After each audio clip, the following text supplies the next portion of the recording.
Imagine a time when the world was a place of mystery and magic, where the line between the divine and the mundane was often blurred.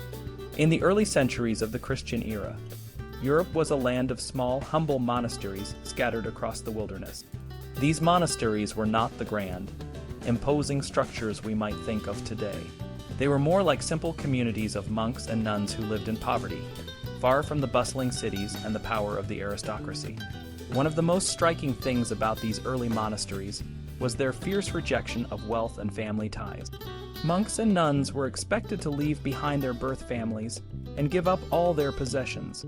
This was a radical idea, especially for the wealthy and powerful. The idea was that by renouncing their worldly ties, they could focus entirely on their spiritual lives and the service of God. One of the most influential figures of this time was a man named Salvian. In his book, 4 Books to the Church, he called on Christians to use their wealth for the glory of God rather than for their own selfish desires. He believed that Christians should give their property to the church or the poor, and that even the wealthy should live a life of poverty and humility. Salvian's message was powerful, and it resonated with many who sought a deeper spiritual connection. Another influential document from this period is the Rule of Caesarius. This rule required that prospective nuns must give up all their property before joining the monastery. They had to either sell it, donate it, or transfer it by legal means, and the proceeds could go to anyone they chose. The idea was to ensure that the nuns were completely free from the burdens of material wealth. The Rule of the Master, an Italian code inspired by a famous monastery called Laren's, was even more specific. It required that prospective monks sell their property and hand over the proceeds to the abbot, who would then distribute the money to the poor. If a monk couldn't sell their property, they had to give it to the monastery and have it sold by the abbot.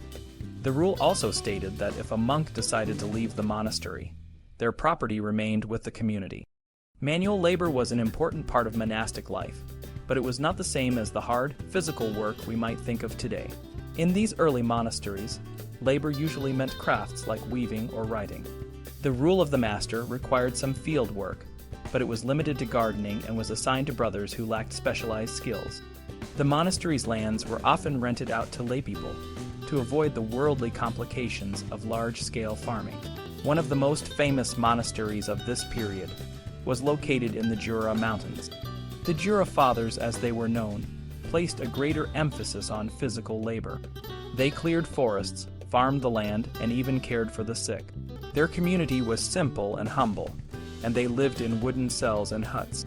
As the community grew, they expanded their fields and forests, but they remained focused on their monastic regimen and the spiritual life. The Jura Fathers were known for their self-imposed poverty and their rejection of worldly wealth. They were so committed to this way of life that even when the Burgundian king offered them fields and vineyards, they refused, asking instead for food from the royal estates. This was a clear statement of their dedication to a life of humility and simplicity. However, this style of monasticism began to change in the 7th century. New monasteries were founded by Irish monks and their disciples, and these monasteries were often supported by the gifts of kings and wealthy nobles. These monasteries were not humble and simple. They were large, well-endowed, and often located on vast estates. The monks and nuns who lived in these monasteries were not poor and humble. They were often from the highest levels of society. One of the most famous of these new monasteries was founded by a man named Eligius of Noyon. He built a monastery on the estate of Salignac, near Limoges, and lavishly equipped it with books, vestments, and other supplies. He even released 100 of his own serfs to the monastery, and increased its ranks by 50 monks. The monastery was surrounded by opulent gardens and orchards, and it was fortified with a stone wall. It was a far cry from the simple wooden cells of the Jura Fathers. The stories of these new monasteries were filled with miracles that reflected their agricultural and economic success. The life of Columbanus, for example, is full of tales of farming miracles, injuries miraculously healed, rain delayed to allow the harvest, and even a thieving raven punished for stealing work gloves. These miracles showed that the monasteries were not just spiritual communities, but also centers of economic activity and prosperity. The rise of these new, estate-based monasteries was closely tied to the power of the Frankish aristocracy. Kings and nobles were generous in their support, and the monasteries became symbols of their wealth and influence. The stories of these monasteries and their patrons were celebrated in hagiography, and the charters that recorded their endowments were preserved in the monastery's archive. This new style of monasticism was a far cry from the humble, countercultural monasteries of the earlier period. It was a world of opulence and power, where the monasteries were not just spiritual havens, but also economic and political centers. The aristocratic families who supported these monasteries saw them as instruments of their own power and influence, and the monasteries, in turn, became repositories of the family's wealth and memory. In this new world, the lines between the spiritual and the secular were often blurred. The monasteries were not just places of prayer and meditation. They were also centers of economic activity and political influence. The stories of these monasteries and their patrons are a testament to the complex and often paradoxical nature of early medieval society, where the spiritual and the worldly were intertwined in ways that we can still see today. Imagine a world where the family you're born into is just the beginning. In the Merovingian period, which lasted from the 5th to the 8th century, family wasn't just about blood ties. Instead, it was a complex web of relationships that included spiritual connections and the broader community of the church. One of the main issues with how historians like Real studied kinship is that they often focus too much on biological relationships. For example, the words frater brother and filius son were assumed to always mean biological siblings and children. But in the Merovingian world, these terms could mean much more. They could be used to describe close friendships, spiritual relationships, and even the bond between monks and their abbots. Real's approach was to count the frequency of these terms in historical documents, like the lives of saints, and assume that they always referred to biological relationships. This led to a picture of Merovingian families that looks a lot like our modern families, but this isn't entirely accurate. The Merovingian world had a different way of thinking about family, one that was deeply intertwined with religious and spiritual concepts. Most of what we know about Merovingian families comes from the lives of saints. These stories often start by talking about the saint's birth, parents, and where they came from. This was a common way to introduce someone, much like how we might start a biography today. However, in these stories, the focus quickly shifts from the physical family to the spiritual one. For example, consider the story of Romanus and his brother, Lupicinus. Romanus left his mother, brother, and sister to become a monk in the Jura Mountains. Lupicinus followed him, and in the story, they are described as brothers fraters in the spiritual sense. They even established a monastery for women, led by their sister, who became the abbess. This shows how the concept of family was expanded to include spiritual bonds. Another example is Eugendus, who was given to a monastery by his father at a young age. His father saw him as a holy offspring and believed he was meant for a spiritual life. This is a far cry from the modern idea of family, where parents typically want their children to have a normal, secular life. In the Merovingian period, the idea of family was not just about blood ties. It was about a broader community of people who shared a spiritual connection. This is evident in the story of Caesarius of Arles. He left his family to become a monk, and later became a bishop. He established a monastery for his sister and other women, and they were seen as his spiritual children. When his sister died, she was buried near him, not as a blood relative, but as a part of the larger monastic community.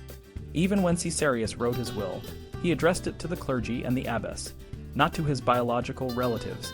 He left his possessions to the church and the monastery, showing that his sense of family had shifted from his natal family to the ecclesiastical community. Renouncing the natal family for a spiritual life was not always easy. Salvian and his wife Palladia wrote a letter to their parents, apologizing for leaving them and explaining their decision. They offered their daughter to their parents as a way to maintain some connection. This shows that even though the spiritual family was important, the bond with the natal family was still significant. Some historians, like Friedrich Prinz, have suggested that Merovingian families used monasteries to self-sanctify themselves. This means that families would send their children to monasteries to become saints, which would bring prestige and spiritual authority to the family. However, this idea assumes that families were separate from the monasteries, which may not be entirely accurate. Instead, the monasteries and the families were often intertwined, with the family's spiritual and social identity closely linked to the monastic community. The way families were described in hagiographical texts changed over time. In the 5th and 6th centuries, the focus was often on the saint's flight from the natal family. By the 7th century, there was more openness to the participation of the natal family in the monastic life. This suggests that the relationship between families and monasteries evolved, reflecting changes in how people thought about kinship and community. In the Merovingian world, family wasn't just about blood. It was about a broader community of people who shared a spiritual bond. This is a far cry from our modern understanding of family, which often focuses on biological relationships. By exploring these stories, we can gain a deeper understanding of how people in the past thought about family and community, and how these concepts have changed over time. In the world of the early Middle Ages, the way people thought about family changed a lot. During the late Roman period, people often looked down on family ties, especially in the religious world. Monks and other religious figures were expected to leave their families behind and focus on their spiritual lives. But as time went on, especially in the 7th century, this started to change. People began to celebrate their family backgrounds, even in the religious sphere. Let's take a look at a few examples to see how this shift happened. In the 5th and 6th centuries, monks usually came from middle-class families, not the highest nobility. One notable exception was Honorius. His biographer talked about how worldly honors weren't as important as being a son of Christ, but still made sure to mention that Honorius came from a noble family, even though he didn't name Honorius's parents. This might have been because the parents were pagans and thus not worthy of mention, but it was common for saints' parents to be left out of their stories, whether they were Christian or not. Germanus of Auxerre, for instance, was from Auxerre and had very distinguished parents. He got a good education, got married, became a lawyer, and then suddenly became a bishop. His wife even became like a sister to him. Another example is Caesarius, who was from Chalons and came from a family known for its honor and nobility. Even abbots like Romanus and Lupicinus, who were from a decent family, didn't have their parents named in their stories. The same goes for Eugendus, whose father was a priest, and the abbots of Agon, whose backgrounds were mostly ignored. Gregory of Tours, a famous historian of the time, wrote about many religious figures but rarely mentioned their parent. For example, he only named the parents of Gallus, Georgius, and Lucadia, because they were from a famous family. He also mentioned Patroclus's father, Aetherius, but only to tell a story about Patroclus's early life. Gregory was more interested in where people came from, their early religious experiences, and how they left their families to live religious lives. Venantius Fortunatus, a poet, was a bit more interested in family backgrounds. He wrote about the parents of some saints, like Paternus, who was raised by his mother Gelida, and Queen Radegund, whose father and uncles were Thuringian kings.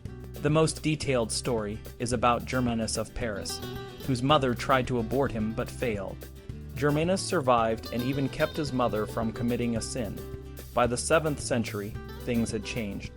Hagiographers, people who wrote about saints, started to pay more attention to family backgrounds. For example, Rusticula, a noblewoman, was described as coming from a distinguished Roman family. Even John of Riom, who wasn't from a noble family, had his parents mentioned because they were pious. This shift wasn't just about the rich and noble. Even the lives of non-noble saints began to include details about their parents.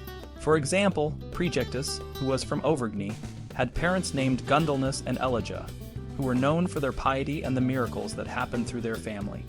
This new way of thinking about family was part of a broader change in how people saw the world. Monasteries and churches were becoming more involved in society, and people believed that everything they did could be holy.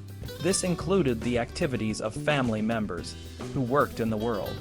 For example, Audouin of Rowan's family was seen as holy, even though some members, like his brother Rado, had secular jobs.